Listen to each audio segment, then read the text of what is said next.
참으로 존귀하신 하나님 아버지, 토요일 새벽에 주님의 존전에 모였습니다. 하나님, 이 새벽에 주님께서 같이 하여 주시고, 하나님 아버지, 새벽을 깨우며 나왔는데 하나님 그 마음 가운데 같이 하여 주시며 우리의 귀를 열어주시고 우리의 마음을 열어주셔서 하나님, 우리가 하나님의 뜻을 깨달아 알 수 있는 귀하고 복된 시간 되어질 수 있도록 성령 하나님 같이 하여 주시기를 기도합니다. 이 시간에 성령 하나님 마음껏 운행하시며 말씀하여 주시옵소서. 참으로 존귀하신 예수님 이름으로 기도드립니다. 아멘.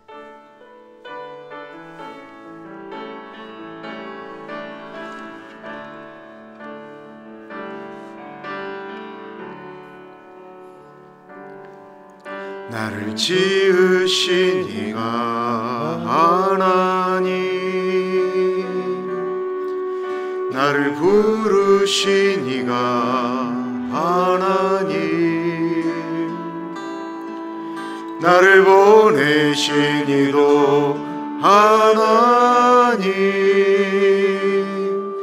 나의 나 된 것은 다 하나님 은혜라. 나의 달려갈 길 다가도록 나의 마지막 호흡 다하도록 나로 그 십자가 품게 하시니 나의 나 된 것은 다 하나님 은혜라. 한량없는 은혜, 갚을 길 없는 은혜, 내 삶을 애워싸는 하나님의 은혜. 나 주저함 없이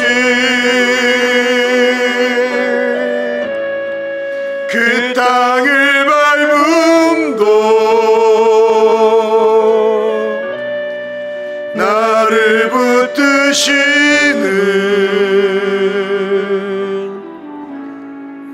하나님의 은혜. 나를 지으신 이가 하나님, 나를 지으신 이가 하나님, 나를 부르신 이가 하나님, 나를 보내신 이도 하나님, 나의 나 된 것은 다 하나님 은혜라. 나의 달려갈 길, 나의 달려갈 길 다가도록 나의 마지막 호흡 다하도록 나로 그 십자가 품게 하시니 나의 나 된 것은 다 하나님 은혜라. 한량없는 은혜, 갚을 길 없는 은혜, 내 삶을 애워싸는 하나님의 은혜. 나 주저함 없이 그 땅을 밟음도 나를 붙드시는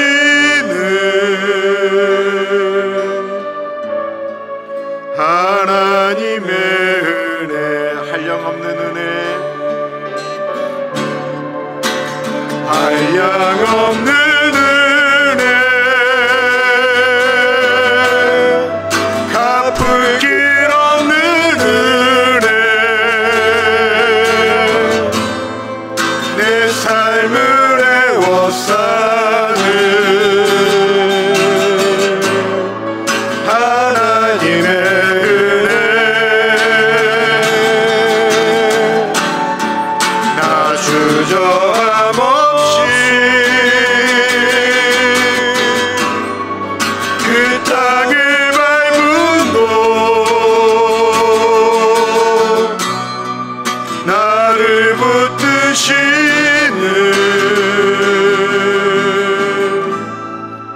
하나님의 은혜.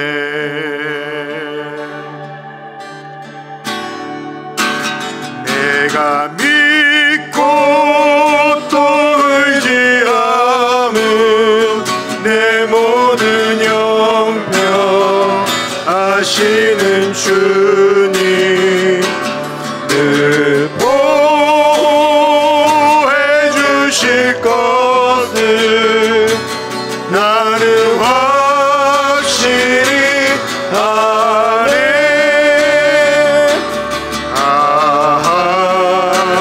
하나님의 은혜로 있을 데 없는 자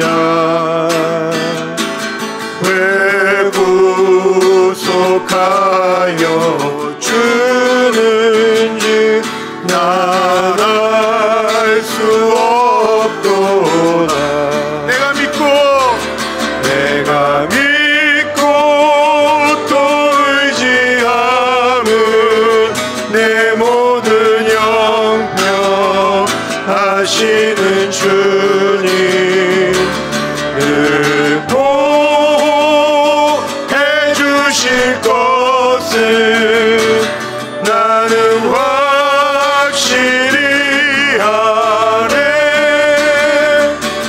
왜 내게 굳세 믿음과 또 복음 주셔서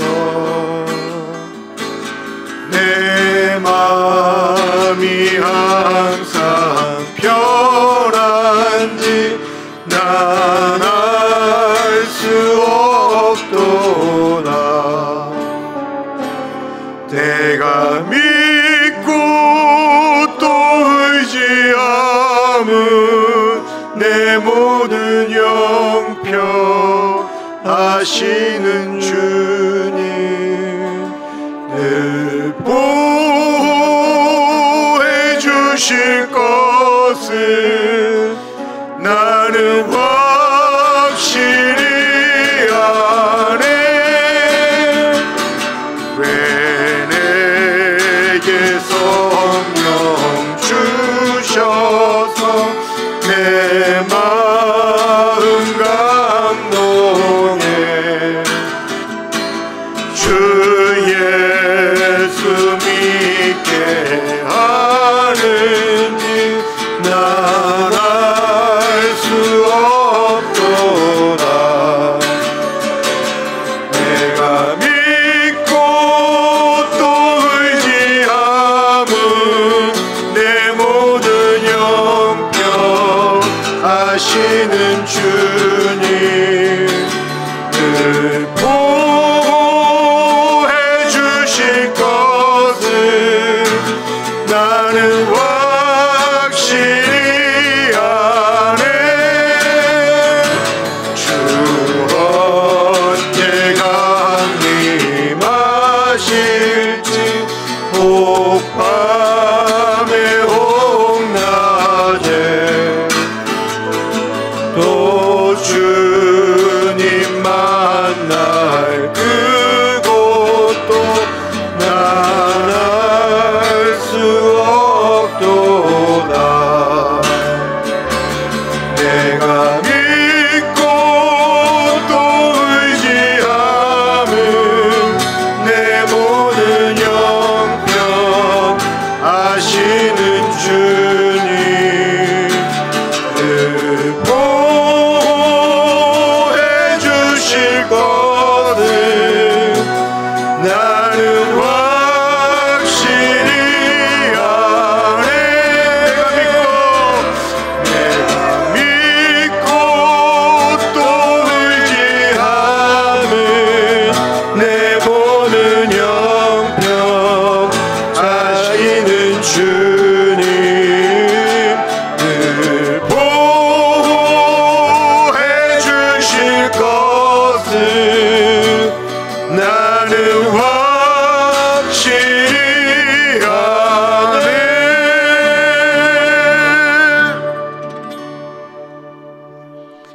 이 하나님의 은혜 가운데 그 4절에 또 주님 만날 그것도 난 알 수 없도다. 이게 우리의 인생이에요. 우리는 어디서 어떻게 주님 만나고 어떻게 주님이 우리를 부르실지 우리는 모르는 존재입니다. 내가 잘 나가는 그 순간에 내가 나를 위하여 큰 곡간을 짓고 내년에는 이런 계획을 하리라 라고 해도 하나님이 그때 우리를 부를 수도 있습니다. 우리는 하나님의 은혜가 아니면 살 수 없는 존재들입니다. 시간에 기도할 텐데요, 하나님, 지금까지 인도하신 하나님, 앞으로도 나와 함께하여 주심을 믿습니다. 우리 같이 기도하겠습니다.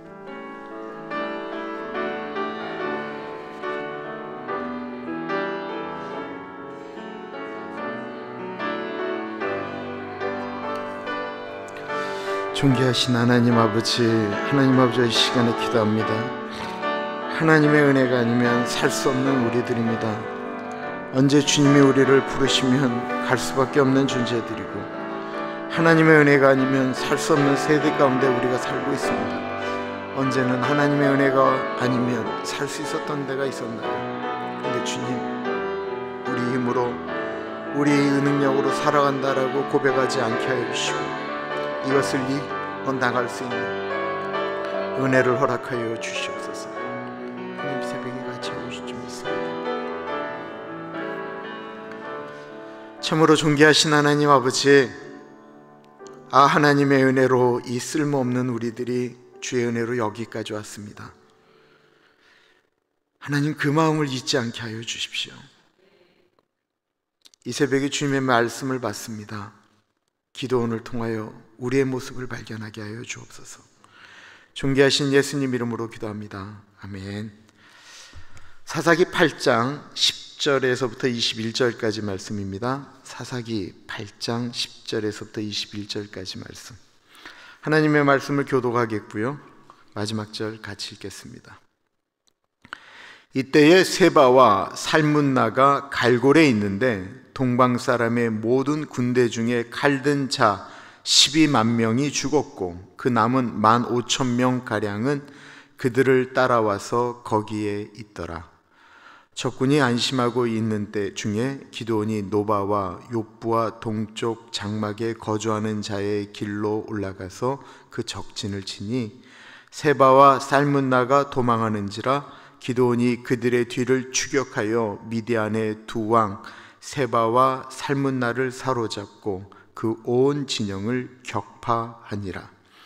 요아스의 아들 기드온이 헤레스 비탈 전장에서 돌아오다가 숫곳 사람 중 한 소년을 잡아 그를 신문하매 그가 숫곳의 방백들과 장로들 77명을 그에게 적어준지라.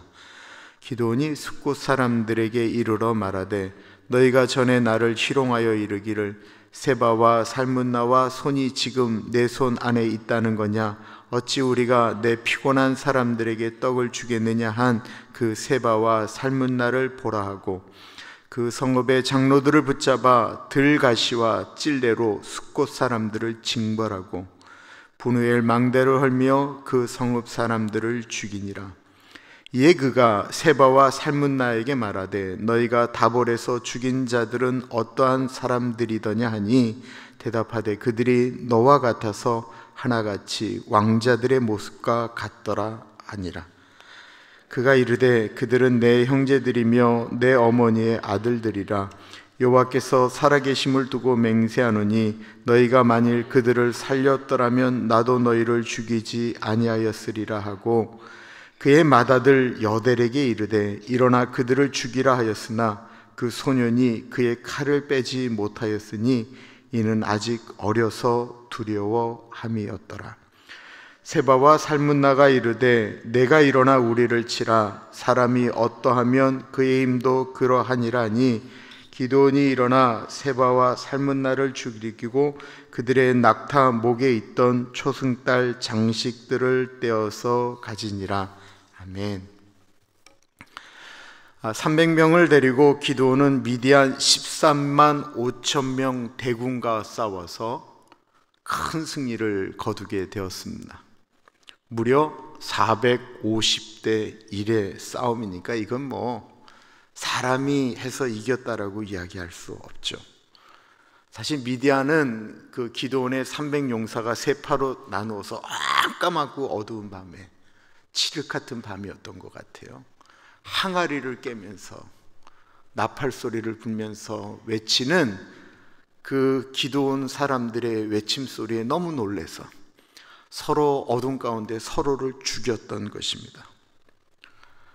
이제 굉장히 어려운 수학 문제가 나갑니다. 13만 5천 명 중에 무려 12만 명이 죽었습니다. 몇 명 남았을까요? 수학 문제예요. 산수가 아니고. 그래서 남았어요. 몇 명 남았죠? 15,000명 남았어요. 잘하시네요. 미디안의 왕 세바와 살문나가 함께 도망간 숫자가 1만 5천 명이었습니다. 13만 5천 명 대 300명이면 450대 1이에요. 그럼 1만 5천 대 300명이면 몇 대 몇의 싸움이죠? 이건 산수 문제예요. 50대 1의 싸움이에요. 아니 450대 1로도 이겼는데 50대 1이 이게 싸움이겠어요? 아무것도 아닌 거예요. 워낙 큰 곳에서 승리를 하니까 뭐 15,000명이 있다라고 하는데도 이 기드온이 멈출 생각을 하지 않는 거예요. 포기하지 않고 쫓아갑니다. 그런데 이렇게 쫓아갔던 이유는 기드온이 안 피곤해서가 아니에요. 여러분, 그 전쟁에 나가면 알 수가 있어요. 이 권투로만 해도 알아요. 권투 선수가요 3분을 1회전 뛰거든요. 3분을 여러분들 한번 집에서 3분을 한번 팔을 휘둘러 보세요. 죽을 만큼 힘들어요. 그래서 모든 운동 중에 가장 체력이 세다는 걸 권투라고 보통 얘기를 해요. 3분 뛰고 1분 쉬고 3분 뛰고 1분 쉬고. 사실 일반적인 사람들은 3회전 이상을 뛸 수가 없어요. 이게 진짜 극도의 훈련이에요. 근데 3분을 10라운드를 뛰면 고작 얼마인 줄 아세요? 이 수학을 잘 하시네요.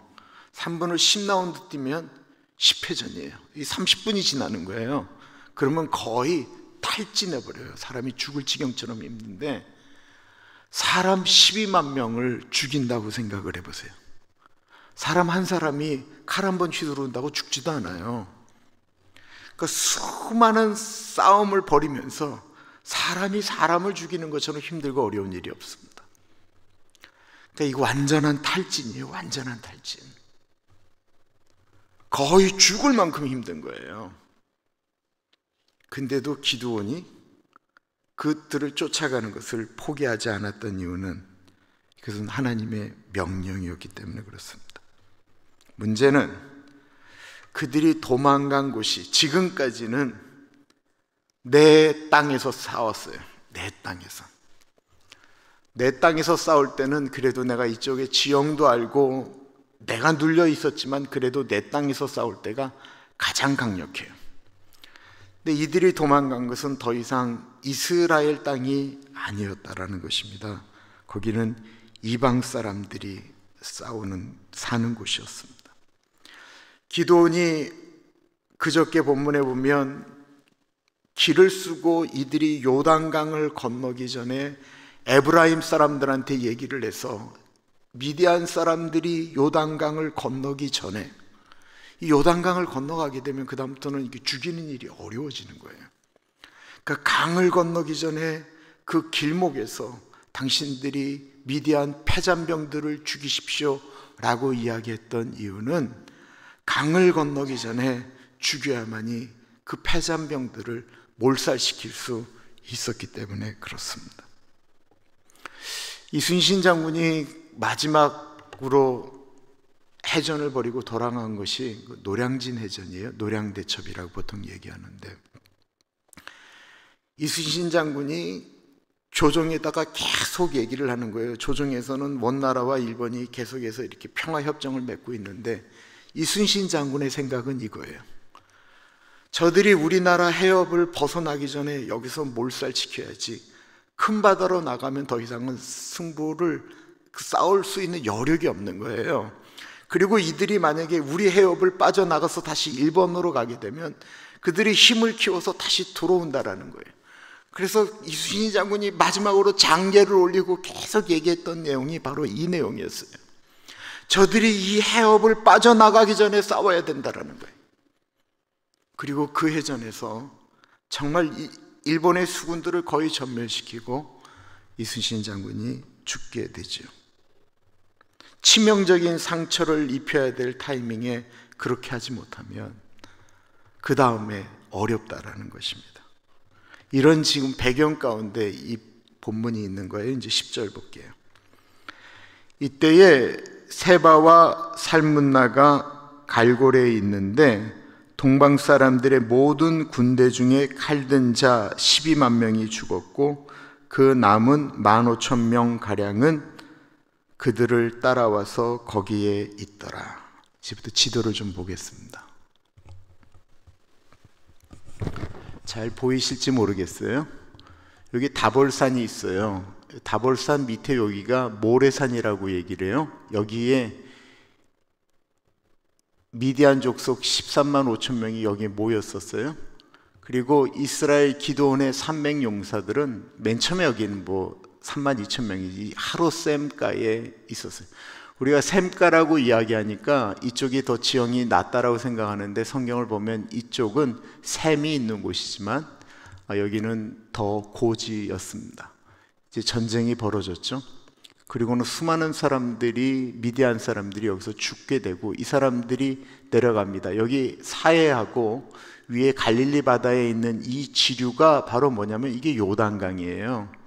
이 사람들이 이 밑으로 내려오는데 이쪽에 있는 여기 에브라임이라고 그러죠.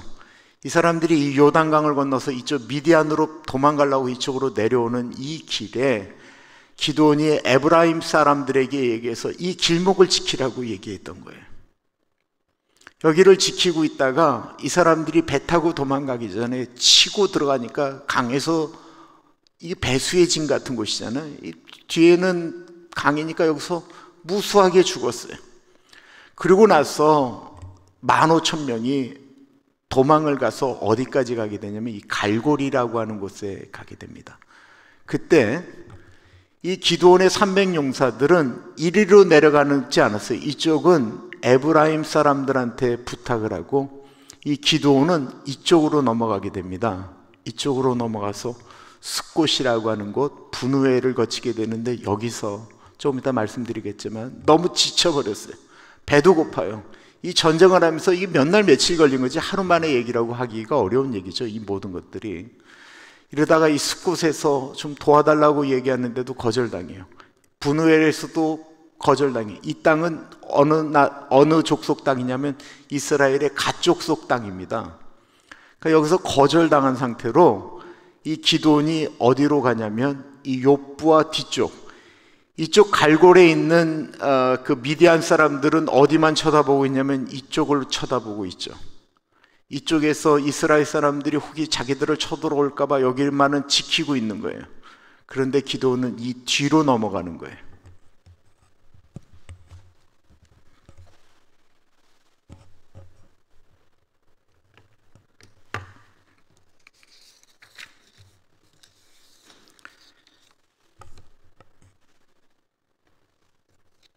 근데 가는 길에 아까도 말씀드렸지만 숫곳이나 분우엘이라는 곳에 갔을 때 기드온이 완전히 지쳐버렸어요.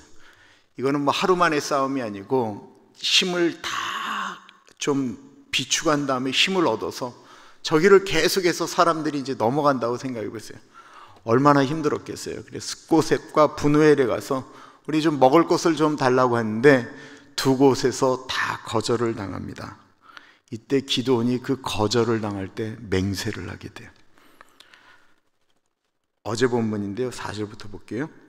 기드온과 그와 함께 한 자 300명이 요단강에 이르러 건너고 비록 피곤하나 추격하며 그가 숫곳 사람들에게 이르되 나를 따르는 백성이 피곤하니 청하건대 그들에게 떡덩이를 주라. 나는 미디안의 왕들인 세바와 살문나의 뒤를 추격하고 있노라 하니 숫곳의 방백들이 이르되 세바와 살문나의 손이 지금 내 손 안에 있다는 거냐? 어찌 우리가 내 군대에게 떡을 주겠느냐 하는지라. 기드온이 이르되 그러면 여호와께서 세바와 살문나를 내 손에 넘겨주신 후에 내가 들가시와 찔레로 너희 살을 찢으리라 하고 거기서 분우엘로 올라가서 그들에게도 그같이 구한즉 분우엘 사람들의 대답도 숫곳 사람들의 대답과 같은지라. 기드온이 또 분우엘 사람들에게 말하여 이르되 내가 평안히 돌아올 때에 이 망대를 헐리라 하니라. 기드온과 300용사들은 아무것도 먹지 못했어요. 그리고 그들은 미디안 15,000명이 머물러 있는 갈골이라는 곳까지 쫓아가게 됩니다. 정말 상상할 수 없는 열심이죠. 미디안 왕들과 군사들은 저들이 그렇게 힘들게 여기까지 쫓아오리라고는 상상을 못할 정도까지 도망간 거예요. 제가 삼국지 좋아한다고 했잖아요. 삼국지에 나오는 가장 큰 싸움을 적벽대전이라고 그래요. 적벽에서 한 싸움이라고 해서 적벽대전이라고 하는데 위나라 조조의 100만 대군과 오나라의 송공과 총나라의 유비가 손을 잡고 싸우는 건데 군사적으로 상대가 안 돼요.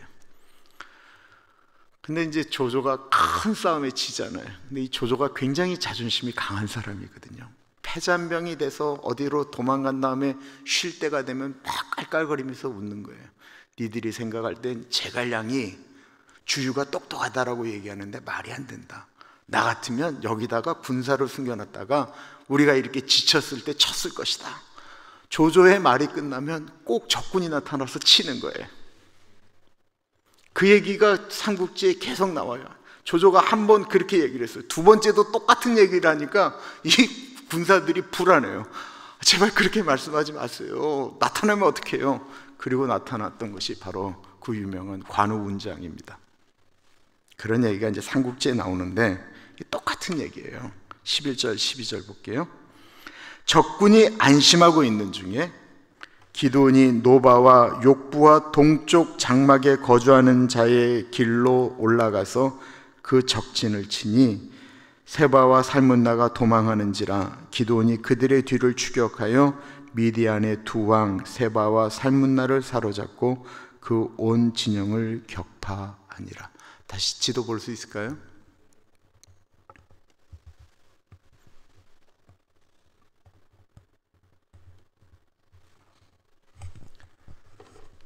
그러니까 기드온이 이 갈골에 있는 이 뒤로 돌아서 쳤다라는 거예요. 지도는 여기까지 있지만 이 뒤로 돌아서 동쪽에서부터 이렇게 쳤으니 이 사람들은 이쪽만 생각하고 있다가 정신이 없는 거죠. 그러니까 기습 공격을 했다라는 거예요. 이번에도 전혀 생각하지 못한 쪽으로 300명이 쫓아왔다라는 거예요.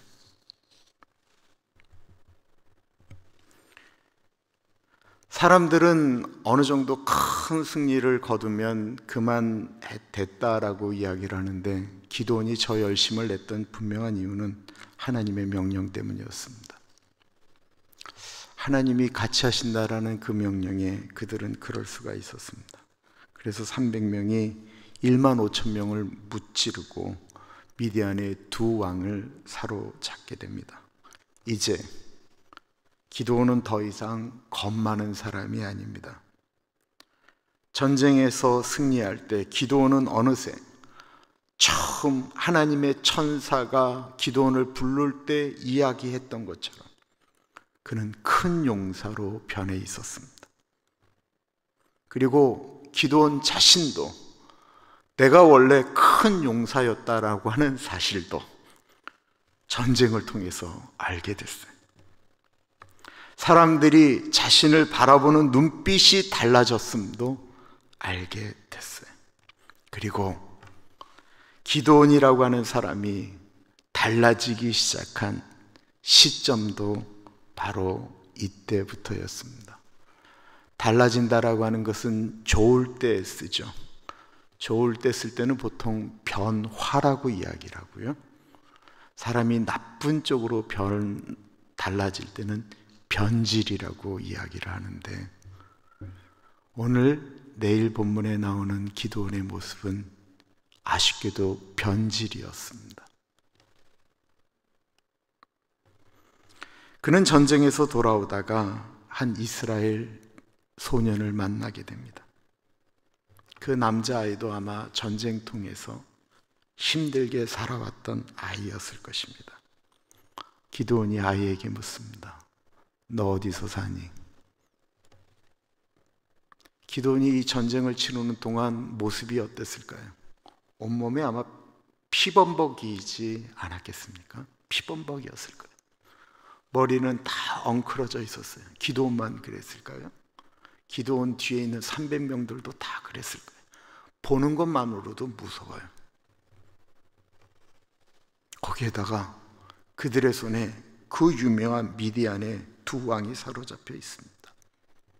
아이가 말이나 제대로 할 수 있었겠어요? 두려워 떨면서 저는 숫곳에 삽니다. 그러자 이 숫곳이라고 하는 말에 기드온의 피가 거꾸로 솟는 거예요. 자기들이 미디안을 쫓아 올라갈 때 떡 좀 달라고 하니까 자신들을 무시했던 그 숫곳에 이 아이가 산다라는 것입니다.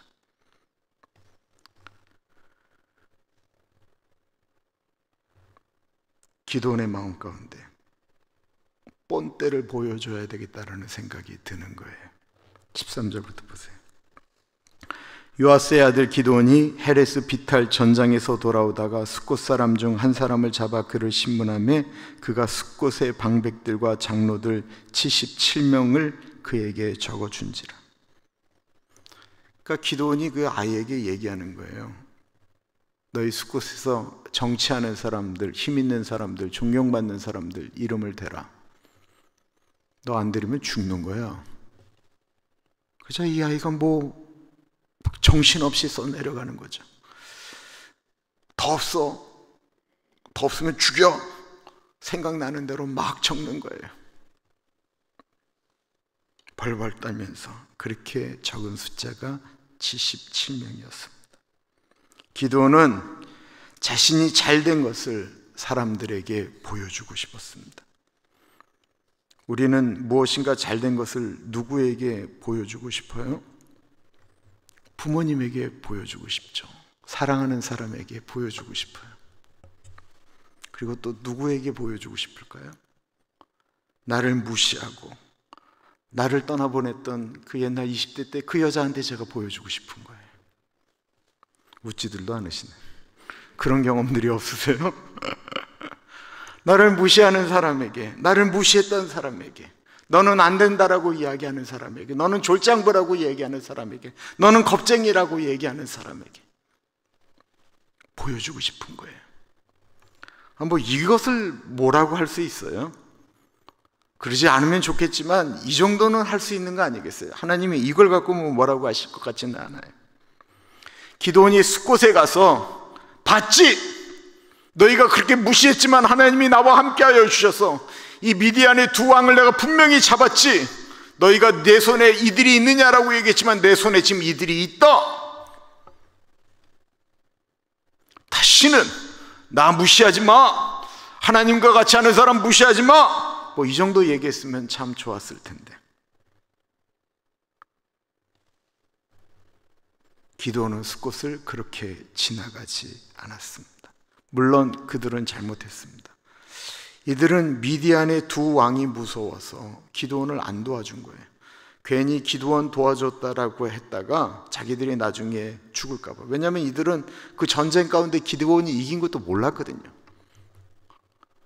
그런데 만약에 알았을 때라도 이들이 좀 달려나와서 기드온을 환영했더라면 어땠을까요?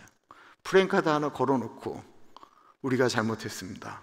축, 승리, 환영 이렇게 했으면 얼마나 좋았겠어요.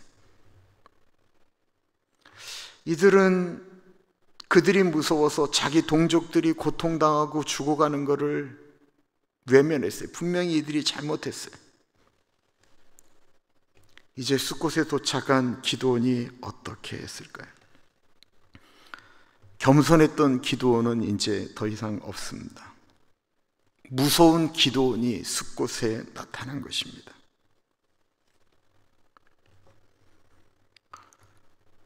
피범벅이 돼서 나타난 기드온 앞에 숫곳 사람들이 얼마나 무서웠겠습니까?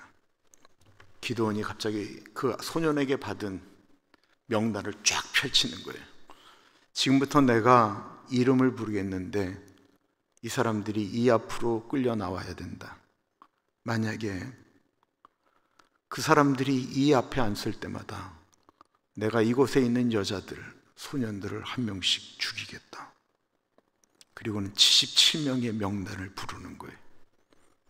바로 얼마 전까지 우리가 저들을 치려고 하니까 우리에게 떡을 좀 달라고 했던, 부탁했던 기드온의 모습은 없어요. 이름을 부르는데 제때 안 나올 때마다 기드온이 길길이 뛰는 거예요. 얼마나 무서웠겠어요.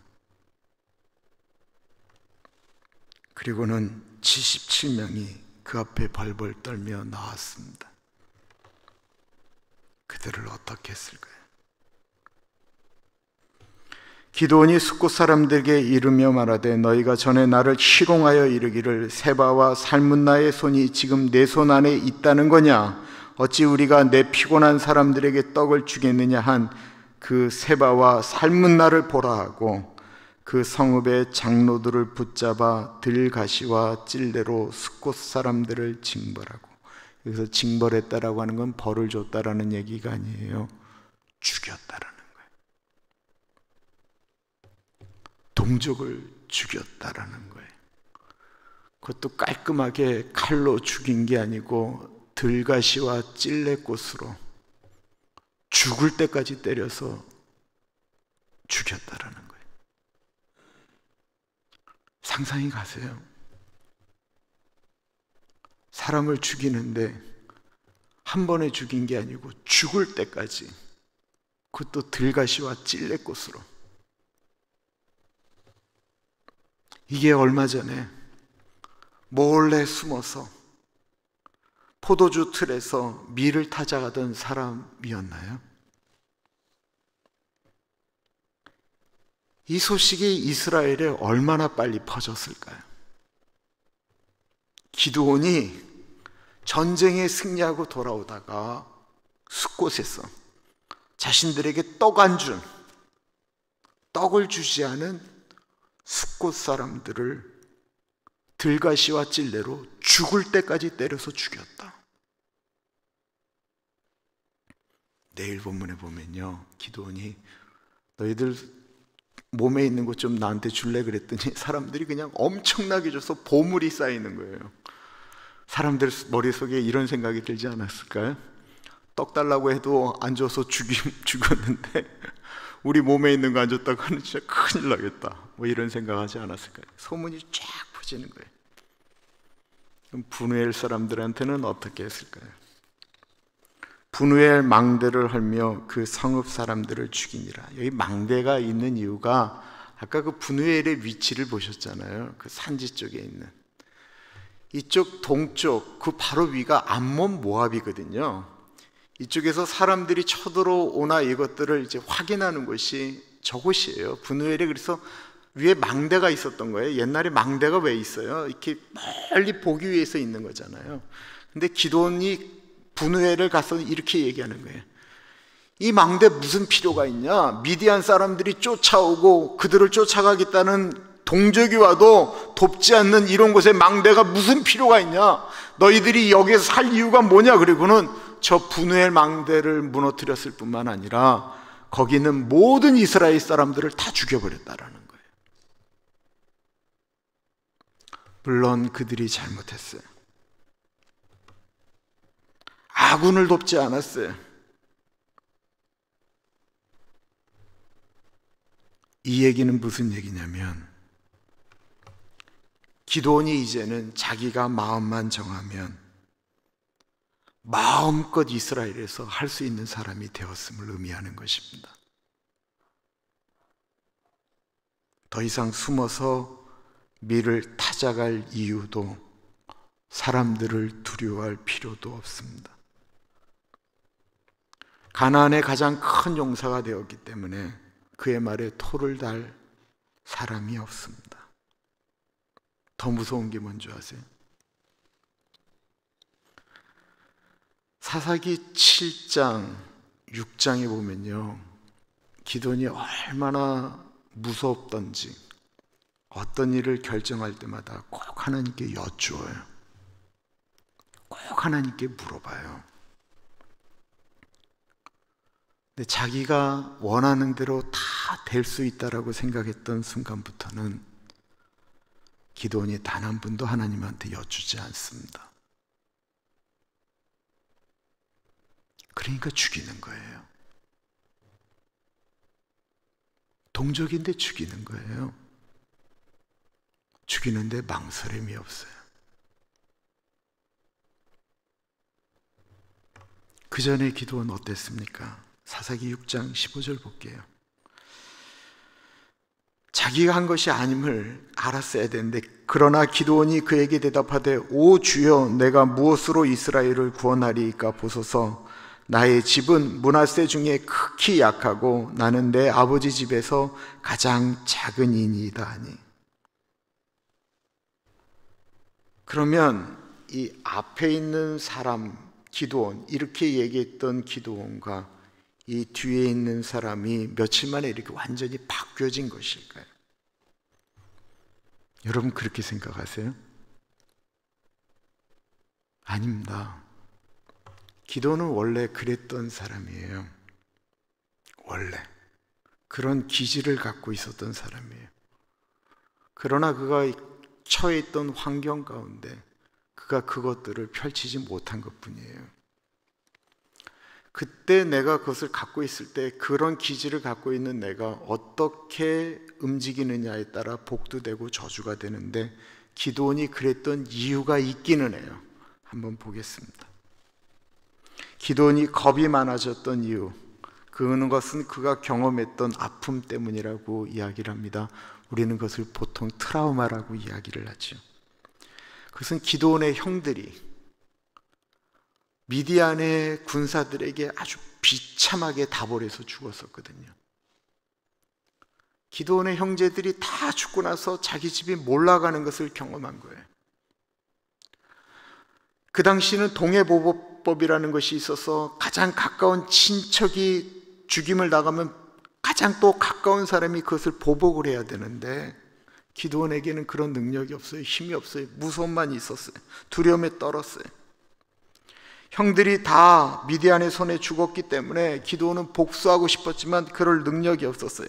자신이 살아야 된다라고만 생각을 했어요. 그런데 기드온이 하나님의 은혜를 가지고 미디안을 격파한 다음에 그는 자신의 과거에 있었던 아픔을 끄집어내기 시작합니다. 18절이에요. 이에 그가 세바와 살문나에게 말하되, 너희가 다볼에서 죽인 자들은 어떠한 사람이더냐 하니 대답하되, 그들이 너와 같아서 하나같이 왕자들의 모습과 같더라 하니라. 기드온의 형들은 용감했었나 봅니다. 미디안과 싸울 때 그냥 강력하게 용감하게 싸우다가 거기서 죽임을 당한 것이죠. 기드온도 마찬가지예요. 이 세바와 살문나는 겁쟁이였던 기드온을 본 적이 없잖아요. 자신들을 사로잡는데 이 천하의 용사도 이런 용사가 없는 거예요. 300명을 데리고 막 때려 부셨던 사람들이니까. 그러니까 이들이 그렇게 얘기하는 거예요. 너가 그때 죽였던 사람들이 어땠냐? 라고 이야기하자, 네 모습처럼 다 늠름하고 용감한 왕자들 같았다라고 말한 것입니다. 그런데 그때 죽인 사람들이 다 이 기드온의 형제들이었거든요. 그 얘기를 듣자 기드온의 눈에 살기가 번뜩하는 거예요. 그리고는 19절에 이렇게 얘기합니다. 그가 이르되, 그들은 내 형제들이며 내 어머니의 아들들이니라. 여호와께서 살아계심을 두고 맹세하노니 너희가 만일 그들을 살렸더라면 나도 너희를 죽이지 아니하였으리라. 이제 기드온은 피해 복수를 합니다. 자신의 힘을 나타내고 있습니다. 그런데 그 피해 복수를 어떻게 합니까? 자신의 맏아들에게 그들을 죽이라고 이야기하는 거예요. 기드온의 아이를 데리고 이 전쟁터에 나갔던 것 같아요. 근데 그 아이가 그냥 아이예요. 20절에 볼게요. 그의 맏아들 여델에게 이르되 일어나 그들을 죽이라 하였으나 그 소년이 그의 칼을 빼지 못하였으니 이는 아직 어려서 두려워함이었더라. 이 세바와 살문나에 대한 복수를 가장 수치스럽게 어린아이에게 죽임을 당하는 것으로 설정해 놓은 거예요. 그리고 또 한 가지, 기드온의 맏아들을 통해서 그들을 죽임으로써 그 맏아들을 그 전쟁 가운데 이름을 날리게 하고 자신의 가문을 드러내고 싶었던 것이었습니다. 근데 이 소년이라 너무 무서워서 칼을 뽑아내지도 못하고 떠오는 것이죠. 근데 이 미디안의 두 왕이 비겁한 사람들은 아니었습니다. 이들도 나름대로 용사들이었어요. 그들이 그 모습을 보면서 기드온에게 이야기합니다. 우리 명예롭게 죽게 해달라. 큰 용사인 너의 손에 우리가 죽었다라는 이야기를 듣고 싶다라고 이야기합니다. 21절이에요. 세바와 살문나가 이르되 내가 일어나 우리를 치라. 사람이 어떠하면 그의 힘도 그러하니라 하니 기드온이 일어나 세바와 살문나를 죽이고 그들의 낙타 목에 있던 초승달 장식들을 떼어서 가지니라. 사람이 어떠하면 그의 힘도 그러하니 라고 하는 말은 그 사람이 지금 갖고 있는 그 위치에 그의 힘과 능력이 있다라는 거예요. 그러니까 소년이 무슨 힘과 능력이 있겠어요? 그런데 기드온은 지금 그에게 그 힘과 능력이 있다라는 거예요. 너에겐 그것이 있다라는 것입니다. 그러자 기드온이 두 왕을 죽이게 됩니다. 그리고 다음 얘기가 나와요. 기드온이 그들이 타던 낙타의 목에 걸려있던 초승달 장식들을 떼어내 가졌다라고 이야기합니다. 초승달 장식이라고 하는 것이 무엇이었을까요? 그것이 금으로 만든 것이기 때문에 혹은 전쟁에서 승리한 것을 기념을 해서 가졌던 것일까요? 아니고요. 이 초승달 모양의 장식이라고 하는 것은 미디안 사람들이 섬겼던 달의 신의 상징이었어요. 이 미디안 사람들은 달을 섬기면서 달이 우리를 보호해 준다라고 그들이 초승달 문양을 낙타나 자기 몸에 지니고 있었던 것입니다. 그걸 낙타의 목에서 떼어내는 것은 그까지는 진짜 잘한 것이고 성경적인 거예요. 하나님의 명령이에요. 그런데 그 다음은 문제가 된 거예요. 자기가 가진 것. 신명기 7장에 하나님께서 이방 사람들을 이스라엘 사람들의 손에 붙이신 다음에 하셨던 말씀이 있습니다. 볼게요. 내 하나님 여호와께서 그들을 내게 넘기시고 그들을 크게 혼란하게 하여 마침내 진멸하시고 그들의 왕들을 내 손에 넘기시리니 너는 그들의 이름을 천하에서 제하여 버리라. 너를 당할 자가 없이 내가 마침내 그들을 진멸하리라. 너는 그들이 조각한 신상들을 불사르고 그것에 입힌 은이나 금을 탐내지 말며 취하지 말라.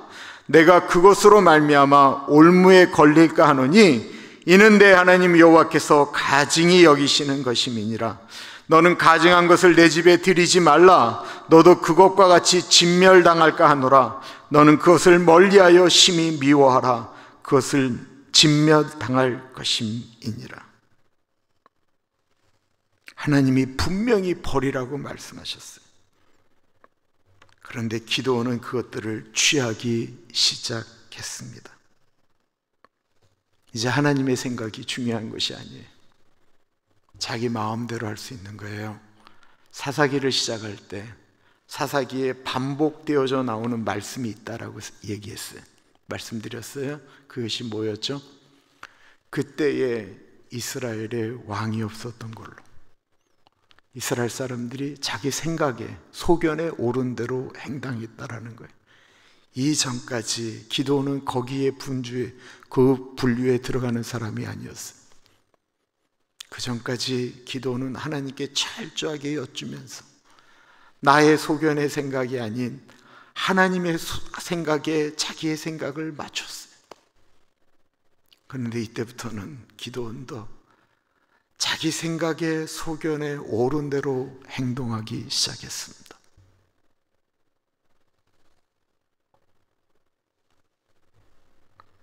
기드온이 승리하였을 때 꼭 기억해야 될 말이 있었는데 그것은 사사기 7장 2절의 말씀이었습니다. 여호와께서 기드온에게 이르시되 너를 따르는 백성이 너무 많은즉 내가 그들의 손에 미디안 사람을 넘겨주지 아니하리니 이는 이스라엘이 나를 거스려 스스로 자랑하기를 내 손이 나를 구원하였다 할까 함이니라. 무슨 말씀이냐면 기드온이 300명을 데리고 13만 5천 명을 이기고 15,000명을 이긴 건 네 힘은 하나도 없다라는 거예요. 그렇게 이길 수 있었던 이유는 내가 너희들 가운데 같이 하였기 때문이다라고 아예 하나님께서 못을 박아서 숫자를 줄여라, 그래야만이 너희가 승리한 것이 아니고 하나님의 손이 너희들을 도와주셨다라고 하는 것을 보여주기 위해서 그렇게까지 말씀하셨는데 기드온이 이제는 완전히 바뀌게 된 것입니다. 내가 13만 5천 명 이긴 거예요. 내가 15,000명 이기고 미디안의 장수들을 내가 사로잡았다라는 거예요.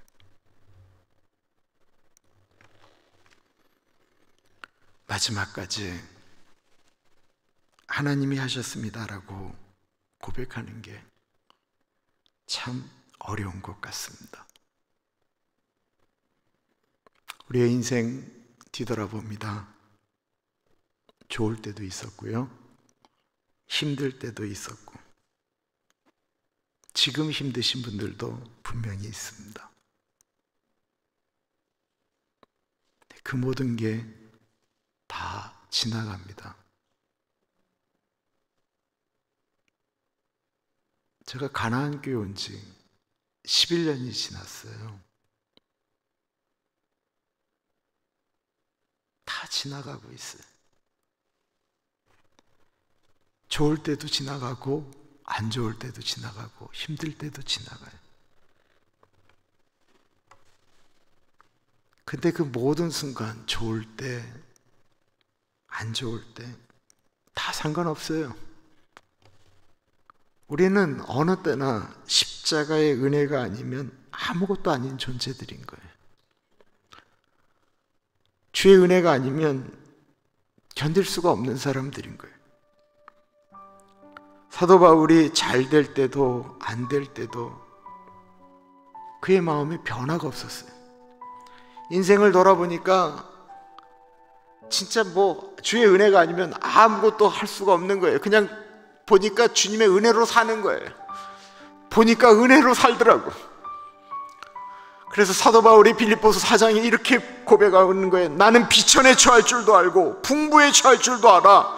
모든 일 곧 부름과 배고픔과 풍부와 궁핍에도 처할 줄 아는 일체의 비결을 배웠는데 그것은 내게 능력 주시는 자 안에서 내가 모든 것을 할 수 있다라는 거예요. 안 되실 때 주님 의지하고 좀 되면 금방 잊어버리고 계시지는 않으십니까? 우리는 주님의 은혜로 사는 존재들입니다. 우리는 그 이상도 그 이하도 아무것도 아니에요. 부르다 보면 하나님이 우리를 부르시면 언제 어떻게 될지 모르는 진짜 우리 그런 존재들이에요. 예수님이 십자가에서 우리를 위하여 죽지 않으셨으면 우리 진짜 아무 쓸모도 없는 존재들이다라는 것입니다. 나이가 들면, 시간이 지나면 더 많이 깨달아야 되는 거고요, 젊었을 때 깨달으면 진짜 복된 거예요. 어떻게 사시겠어요? 주님 의지하며 살지 않으면 살 수 없는 시대 가운데 우리가 살고 있지는 않습니까? 우리 하나님의 은혜로 같이 찬양하겠습니다.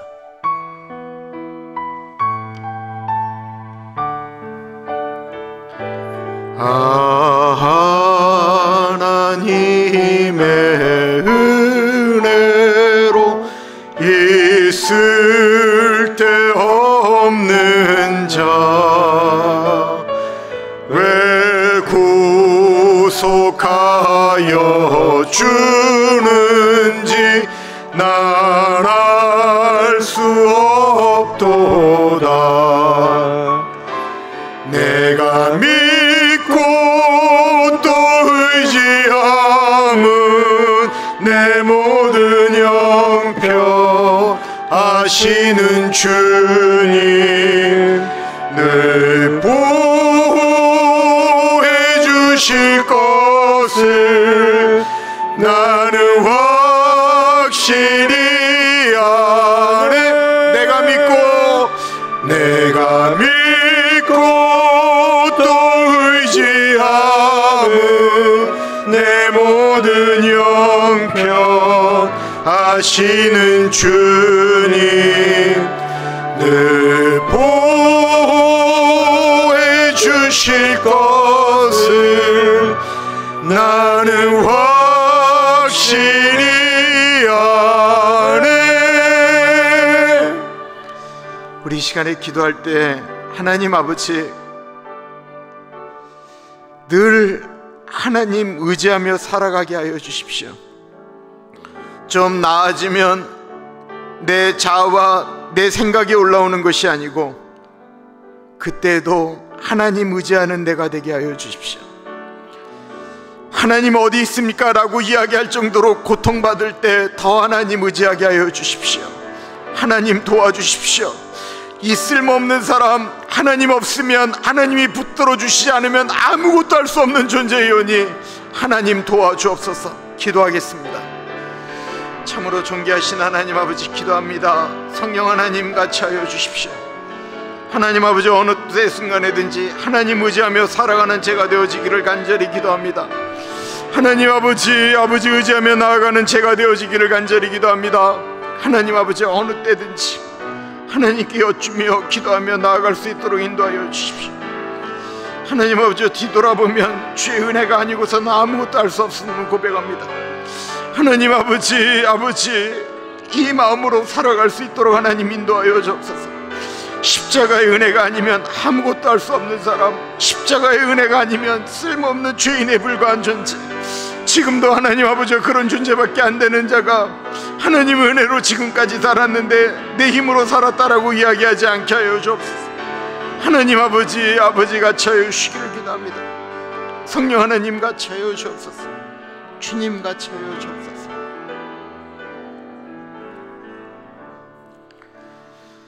여러분들도 잘 아시겠지만 지금 아프가니스탄 상황이 쉽지가 않습니다. 저는 하나님이 모든 사람들을 다 사랑하시지만 저는 그 나라 민족이 자기 민족을 사랑하고 우선으로 생각하는 것을 하나님이 죄라고 생각한다고는 생각하지 않습니다. 지금 아프가니스탄에서 봉사하고 수고하던 미국 사람들도 아직 다 나오지를 못했고 군인들도 마찬가지입니다. 그리고 아프가니스탄에 숨겨져 있는 그리스도인들이 있습니다. 그리고 사실은 20여 년 동안 아프가니스탄에서 끊임없이 씨 뿌렸던 분들도 있습니다. 그들도 못 나온 분들이 있습니다. 그분들과 더불어 아프가니스탄에 있는 여자분들, 아이들,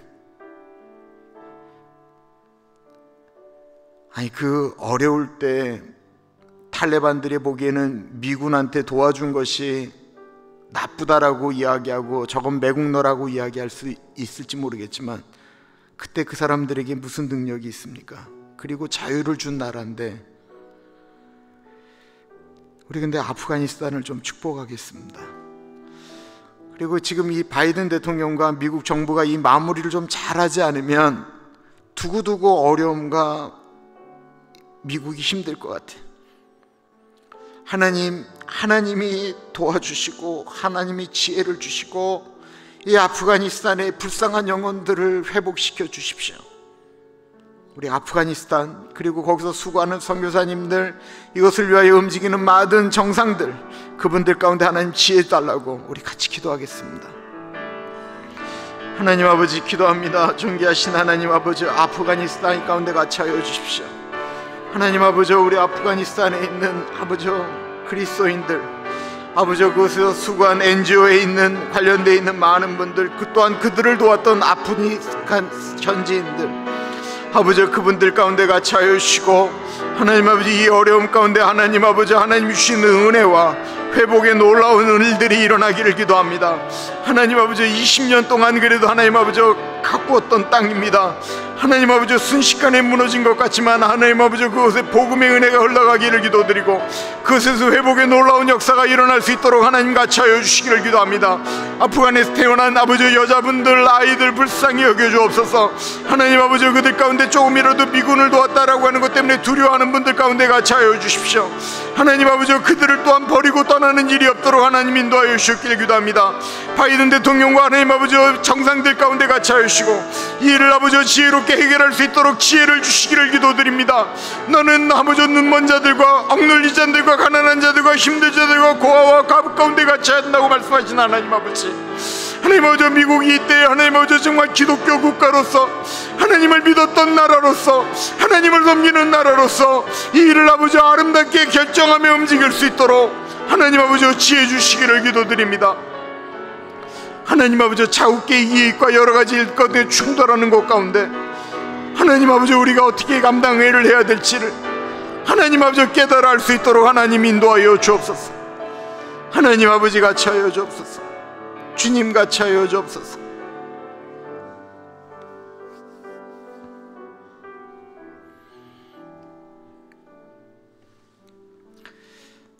미국을 위해서 기도하겠는데요, 저는 어떤 게 옳으냐 그르냐라고 하는 얘기를 하고 싶지는 않아요. 근데 지금 20만 정도가 매달 미립국을 한대요. 20만이 매일 한 달에 20만 정도가 미립국을 한대요. 지금 이제 미국이라는 나라가 여러분도 통계를 보셔서 아시겠지만 이제 백인이라고 하는, 백인이 메이저가 아닌 마이너로 이제 바뀔 거라고 이야기를 하고, 이미 캘리포니아는 백인들의 숫자가 반 이하로 떨어졌습니다. 우리도 뭐 아시안이고 한국 사람이니까 이 모든 것들이 복되고 좋다라고 이야기할지 모르겠지만 경제적으로 보면 좀 달라요. 왜냐하면 미국 입국한 사람들, 이 미국이라는 나라가 이 땅 가운데서 속한 사람들, 속지주의를 주장하기 때문에 여기서 태어나면 모두 미국 사람들이에요. 근데 이 모든 것들이 이제 다 그 세금으로 이제 모든 것들을 풀면서 그들을 나가야 되고 정책적으로도 그들을 품어야 되기 때문에, 물론 이게 하나님의 방법 이런 것들에 대한 얘기는 다 제외하고 지금 끊임없이 미국의 구조가 돈을 풀 수밖에 없는 구조 가운데 있습니다. 근데 미국이란 나라가 이게 굉장히 강력한 것 같지만 대단히 지금 위험한 와중에 있는 것도 사실입니다. 학교도 그렇고 여러 가지 것들이 지금 방향 자체가 이렇게 하나로 흘러가는 것이 아니고 파편처럼 어떤 일이 일어날 때마다 이렇게 뭐 이렇게 기준이 좀 없이 움직여지는 나라 같아요. 단단하게 서 있는 것 같은데 그렇지 못한 것들을 우리가 지금 계속 발견하면서 가고 있는 것인데, 우리가 이 미국을 축복해야 됩니다. 미국이 하나님 편에 복되게 서 있을 때 수많은 나라의 위로가 되고 기쁨이 됐는데, 미국이라는 나라가 무너지게 되면 참 많은 나라들이 동시에 어려움을 겪게 되는 것도 우리가 발견하게 되는 거예요.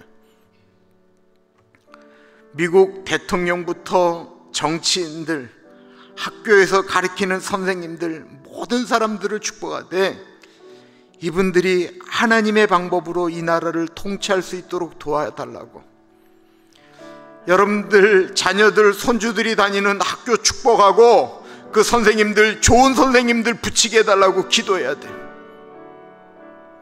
그리고 우리가 꼭 투표해야 돼요. 이 땅에 바른 방법으로 나아갈 수 있도록 투표해야 돼요. 주지사가 요번에 통한되는데도 투표해야 돼요. 잘못된 방법으로 나라를 이끌어가면 우리가 할 수 있는 방법 다 동원해야 돼요. 그거 안 하면서 어쩌고 저쩌고 얘기하면 안 되는 거예요. 이 나라 축복하는 기도를 하겠습니다. 기도합니다. 존귀하신 하나님 아버지 기도합니다. 하나님 아버지 같이 하여 주시길 기도합니다. 이 미국이라는 이 나라를 축복합니다. 바이든 대통령을 축복합니다. 하나님 아버지 상하원 의원들을 축복합니다. 하나님 아버지 같이 하여 주시기를 기도합니다. 이 나라가 바르게 흘러갈 수 있도록 인도하여 주시옵소서. 결정하는 모든 것 하나하나가 하나님 아버지 바른 뜻 가운데 의미 가운데 흘러갈 수 있도록 하나님 인도하여 주시기를 기도합니다. 하나님 아버지, 우리 선생님들, 우리 교육자들 아버지 같이 하여 주십시오. 교회도 모든 분들도 하나님 아버지 바르게 그 일들을 감당할 수 있도록 하나님 인도하여 주시기를 기도합니다. 주님, 이 나라가 주님의 앞에 바르게 설 수 있도록 인도하여 주옵소서. 교회들이 아버지 바르게 나아갈 수 있도록 인도하여 주십시오.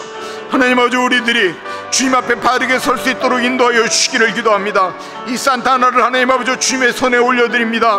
하나님 아버지, 오렌지 가나안 장로교회 주변에 있는 아버지 학교들과 하나님 아버지 소방당국과 하나님 아버지 우리 경찰관들을 주님의 손에 올려드립니다. 하나님 아버지, 뭐 어떤 것들을 결정할 때마다 주님의 방법으로 주님의 뜻대로 결정할 수 있도록 인도하여 주옵소서. 하나님 아버지, 나라가 돈을 쓰에 있어서도 바른 방향으로 쓸 수 있도록 하나님 인도하여 주시기를 기도합니다. 성령 하나님 같이 하여 주옵소서. 하나님 아버지, 바르게 결정하며 바르게 쓸 수 있도록 하나님 인도하여 주시기를 기도합니다. 주님 도와주옵소서. 하나님 아버지 같이 하여 주옵소서. 하나님 동행하여 주옵소서. 하나님 아버지 말씀하여 주시고 하나님 아버지 표적 가운데 역사 가운데 같이 하여 주시는 나라가 다시 한번 회복되어질 수 있도록 인도하여 주시기를 기도합니다. 하나님 아버지, 이 미국이 다시 한번 주님의 손에 붙들려 있기를 기도합니다. 아버지, 이 미국이 다시 한번 주님 앞에 사용되어지기를 기도합니다. 아버지, 이 미국 땅에 다시 한번 젊은이들이 새벽 이슬과 같은 주님의 젊은이들이 일어나기를 기도합니다. 아버지, 우리 교육자들이 제정신을 차리기를 기도합니다. 교회가 다시 한번 주님 앞에 온전히 서 있기를 기도합니다. 아버지, 목회자들이 주님 앞에 다시 한번 서 있기를 기도합니다. 하나님 아버지, 이 나라가 그러기를 기도합니다. 주님, 이 나라가 그러기를 기도합니다.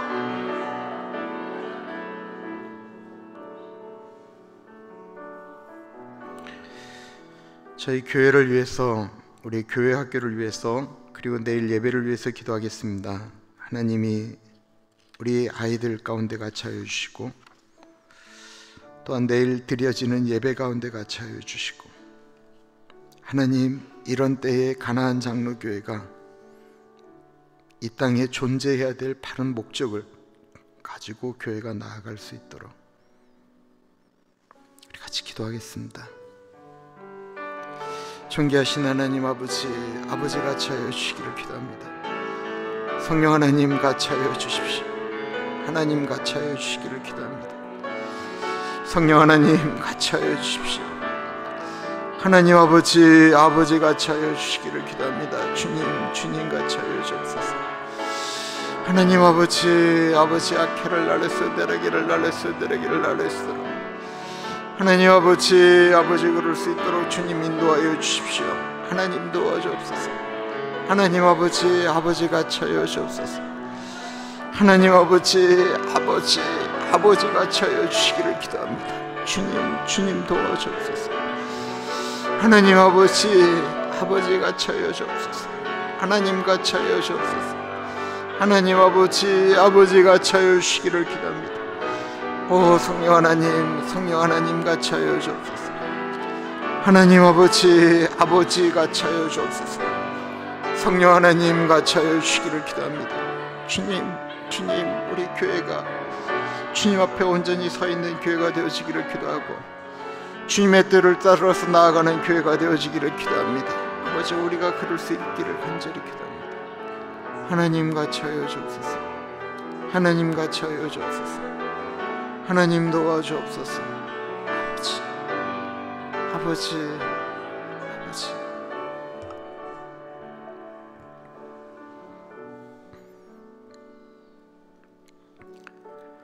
참으로 존귀하신 하나님 아버지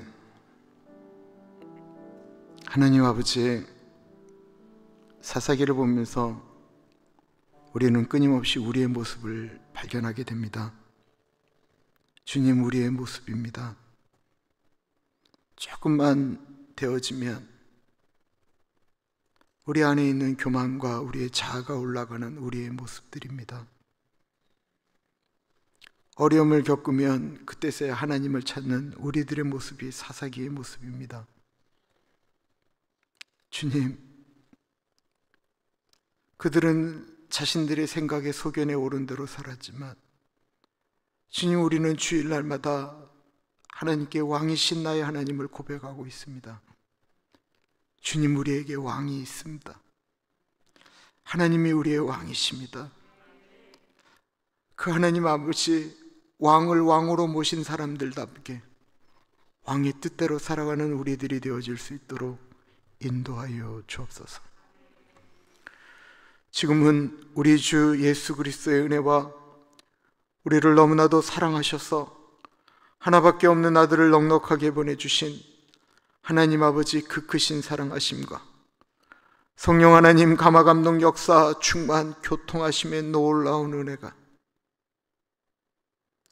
왕이신 나의 하나님, 내 인생에 하나님만이 나의 왕이십니다 고백하는 사랑하는 주의 백성들 머리 위에 지금으로부터 영원토록 같이 하시길 간절히 축원하옵나이다. 아멘.